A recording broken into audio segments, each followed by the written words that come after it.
Ano ang personal opinion mo? Sino ang mas may magandang punto following your regional director?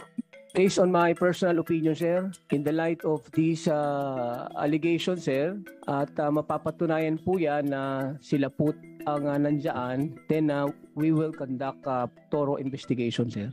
Hindi ko naman tinatanong kung ano yung gagawin mo eh. Ang tinatanong ko sa iyo, anong nasa isip mo ngayon? Sir, we will wait for the Hindi ko po tinatanong yon. Ang tanong ko sa iyo, ano sa tingin mo ang nasa tama? Yung tauhan mo mismo o yung mga naging biktima? Sir, we will wait for the investigation po, sir. I'm asking for your answer. You want me to move to cite you in contempt for not answering my question? Ha? Tinatanong kita. Yes, sir. Sumagot nga yung mga nauna sa iyo, mas Yes, senior sir. pa sa iyo eh. Yes, sir. I'll whack you there. Ano ang sagot mo? Pareho pong may point yung sir, yung sa side po ng suspect and sa side po ng ating operatiba, sir. Following your RD.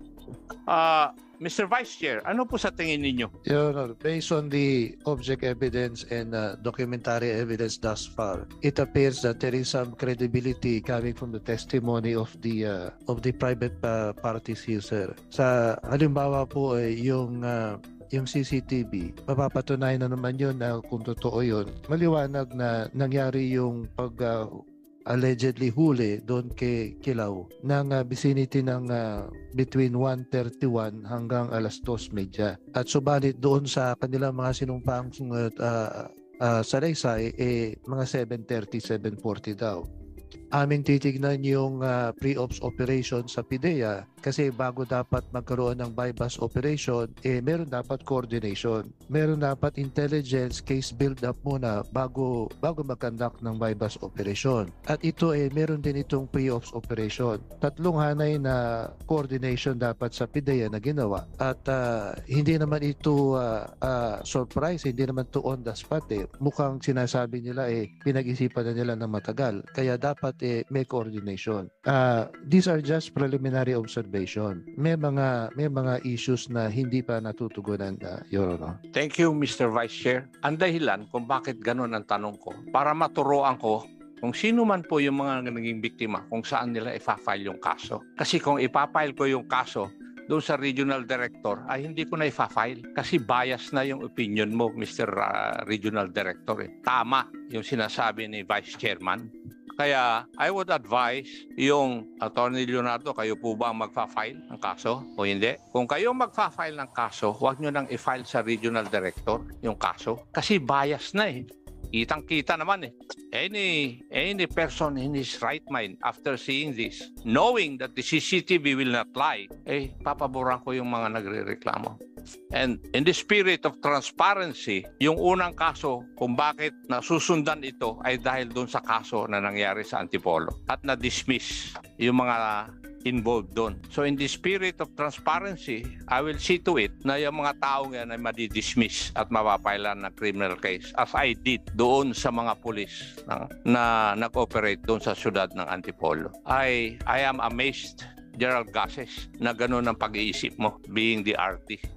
There's a limit to protecting your men and upholding their moral and welfare. Now, let's go to the nitty-gritty.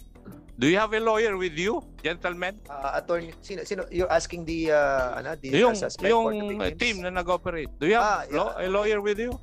Sa team leader please, at Andy Garilla. Meron po. Meron. And I hope your lawyer would know the rules of this House regarding inquiries and aid of legislation. Yes, Your Honor. Yes, you're aware of it. Yes, Attorney Jarwin, Your Honor. Yes. Alam niyo po ba yung rules dito sa participation ng mga abogado? Yes, Your Honor. Yes, thank you. I'm just reminding of you of the rules. Ano po? Now, PIDEA. Meron pa bang representative ng PIDEA rito? PIDEA. So PIDEA, can you kindly sit here para sa questions? PIDEA? Yes. Kung pwede, maupo ka rito. Diyan tayo magsisimula sa inyong departamento. Have you taken your oath? Not yet, sir. Okay. Sige, administer muna, Comsec. Comsec. In a while, we'll be taking your oath. For the meantime, you can go ahead with your question. Sa kanya. PIDEA, meron po kayong sistema na pinagsasubmit ninyo yung mga barangay officials ng listahan ng mga drug dependents at drug users and drug pushers sa kanilang barangays. Di po ba?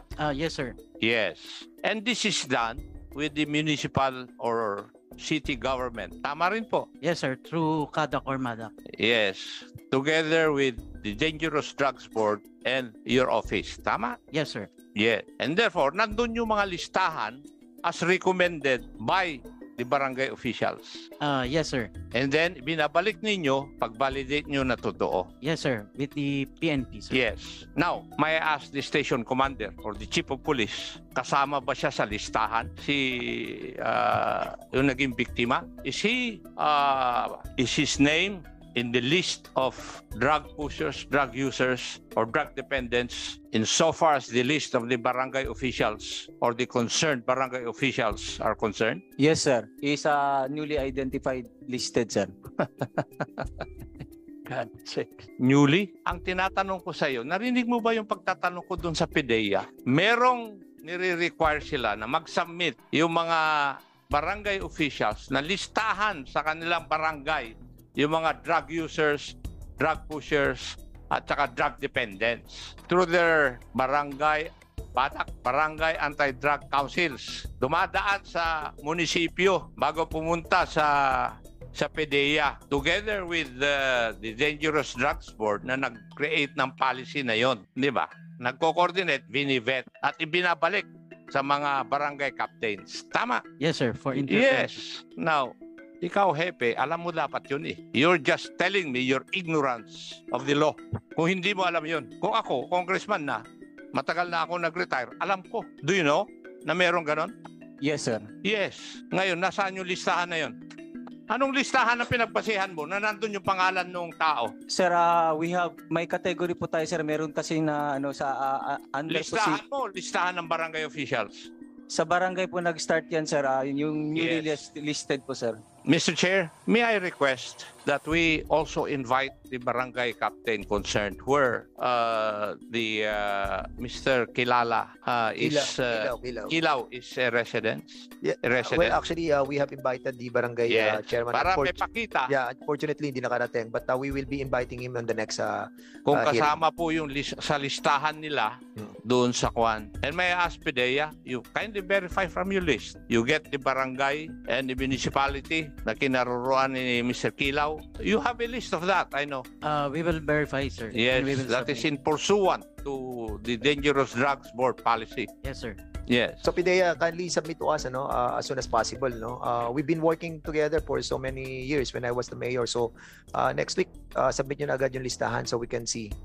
Mr. Chair. Kasama Yes, sir. yung We will list comply, sila. sir. Oo. Sige, go May ahead. make it of record na yung chief of police ng San Pedro ay sinabi niya na nasa listahan. Is that Newly listed po, sir. newly listed? After the fact, kahit na newly listed, pag wala doon, I will charge you for perjury. And I'm not joking. Kasi ayaw ko yung nagsisinungaling dito sa committee namin. Ayaw ko. And if what you are answering is not true, kasi inulit ko na sa iyo I'm making it of record na ang sagot mo ay nasa listahan. At saka, dinagdag mo, newly listed. It is of record. Okay, Colonel? Copy, sir. Yes. May I know if you have directed yung team na yun na mag-conduct ng bypass operation? Kasi doon sa affidavit nila, sinabi nila yun Yes, sir. Pursuant to our simultaneous anti-criminality and law enforcement operations, sir. Hindi yun ang sinasabi sa affidavit. Ang sinasabi rito, and I would like to quote paragraph number 2 na ako, sabi ni Mungkal, na ako ay membro ng San Pedro Police Station at naatasan ng aking hepe na si Police Lieutenant Colonel Rolly Buhisan Liegen, Acting Chief of Police, na magsagawa ng operation laban sa mga taong sangkot sa illegal na droga. That is precisely the first question na tinanong ko sa inyo, na sangkot sa illegal na droga. Kaya yun ang una kong tanong. Okay? So, inutusan mo sila talaga. Copy po, sir. Yes, sir. And therefore, you are responsible kung ano man mali o tama na kanilang ginawa. Yes, sir. I am laying the predicate para habulin kita sa command responsibility. Yes, sir.